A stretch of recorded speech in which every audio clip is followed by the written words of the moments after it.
Nama saya Nazalia Asnita dari Prodi Komunikasi Penyiaran Islam semester 3. Baiklah, saya akan menjelaskan sedikit tentang makalah saya yang berjudul Masyarakat dalam Perspektif Sosiologi.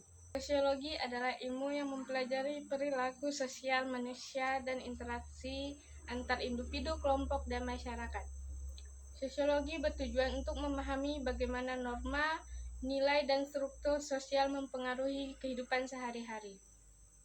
Dalam konteks global yang terus berkembang, sosiologi menjadi relevan untuk menganalisis isu-isu seperti ketidakadilan sosial, diskriminasi, dan perubahan lingkungan. Dengan pendekatan kualitatif dan kuantitatif, sosiologi tidak hanya berfungsi untuk memahami kehidupan sosial, tetapi juga memberikan wawasan untuk merumuskan solusi atas masalah yang kompleks. Masyarakat merupakan entitas yang kompleks dan dinamis, di mana individu berinteraksi dan berkolaborasi dalam berbagai aspek kehidupan.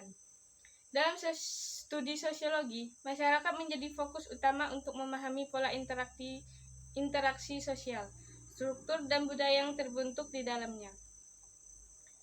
Dalam sosiologi, pemahaman tentang masyarakat tidak hanya terbatas pada jumlah individu yang hidup berdampingan, tetapi juga mencakup hubungan sosial yang membentuk identitas dan norma-norma yang dipegang oleh kelompok tersebut.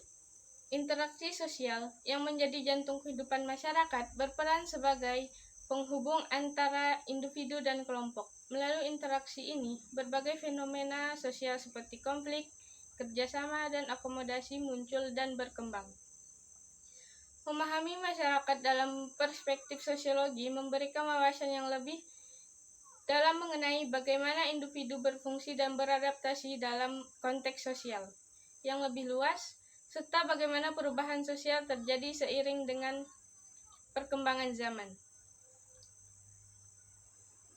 Syarat terjadinya interaksi sosial dalam masyarakat akan terjadi apabila memenuhi dua syarat, yaitu kontak sosial.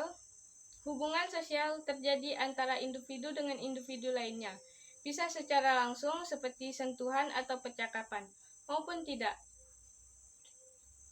seperti komunikasi menggunakan alat bantu. Dua, komunikasi, proses penyampaian pesan dari satu individu kepada individu lain yang dapat dilakukan secara langsung atau dengan media tertentu, dengan tujuan mendapatkan tanggapan atau respon dari penerima pesan. 3. Bentuk-bentuk interaksi sosial. Interaksi sosial dapat dibedakan menjadi dua bentuk, yaitu asosiatif dan disosiatif. Yang pertama, asosiatif. Interaksi sosial asosiatif mengarah pada bentuk penyatuan atau kerjasama. Poin kedua, akomodasi. Akomodasi adalah proses penyesuaian antara individu atau kelompok untuk meredakan atau menyelesaikan konflik. Perubahan sosial masyarakat. Perubahan sosial dikategorikan fungsional apabila menghasilkan dampak positif bagi masyarakat. Perubahan tersebut tidak bersifat revolusioner karena perubahan mendadak atau cepat berisiko mengganggu stabilitas sosial. Parson juga mendekatkan bahwa perubahan yang direncanakan penting agar menjadi masyarakat dapat beradaptasi dengan baik. Teori perspektif fungsionalisme struktur melihat masyarakat sebagai sebuah sistem yang stabil dan terintegrasi. Setiap perubahan yang muncul seringkali dianggap sebagai bentuk penyimpangan yang berpotensi merusak stabilitas tersebut. Menurut teori ini, keseimbangan masyarakat terjaga melalui mekanisme internal yang memastikan setiap elemen sosial berfungsi sesuai dengan perannya.